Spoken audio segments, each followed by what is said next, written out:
के साथ सुभाष बैरागी, न्यूज 18 राजस्थान के लिए चित्तौड़गढ़ से।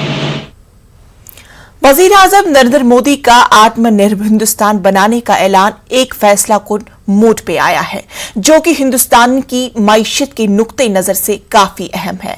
नेटवर्क 18 की पहल और आईटीसी के जरिए पेश करदा स्वाभिमान भारत आपके लिए मुल्क पर से आत्मनिर्भरता और इससे जुड़ी हौसला दिलाने वाली कहानियां लेकर आ रहा है। आखिर ऐसी नित नई और हुसूल याबियों से लिपटी हुई कहानियां जो हमें एक बेहतर कौम की शक्ल में डिफाइन करती है।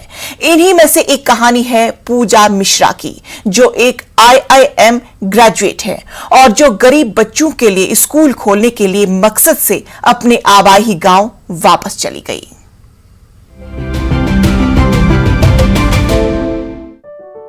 पूजा मिश्रा मूल रूप से यूपी के रायबरेली जिले के छोटे से गांव पुरसी की रहने वाली है।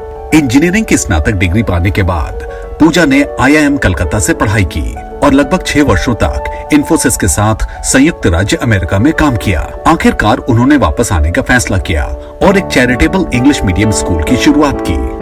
After my MBA, my batchmates were moving to Singapore, Hong Kong, and I moved back to this small village in Raebareli district and started the school.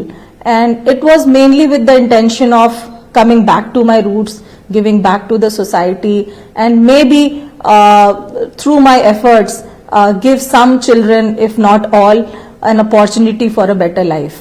Gurukul public school की शुरुआत 28 बच्चों से हुई थी। आज ये स्कूल ग्रामीण समुदाय से आने वाले सैकड़ों गरीब बच्चों को मुफ्त शिक्षा प्रदान कर रहा है। स्कूल का मॉडल न केवल बेहतर शिक्षा को उनके लिए सुलभ बनाता है, बल्कि उनके IIM और IIT स्नातक प्राप्त मेंटर्स के माध्यम से अंतर्राष्ट्रीय अवसरों के लिए दरवाजे भी खोलता है। पूजा मिश्रा का गुरुकुल स्वाभिमान भारत का एक सुनहरा उदाहरण है।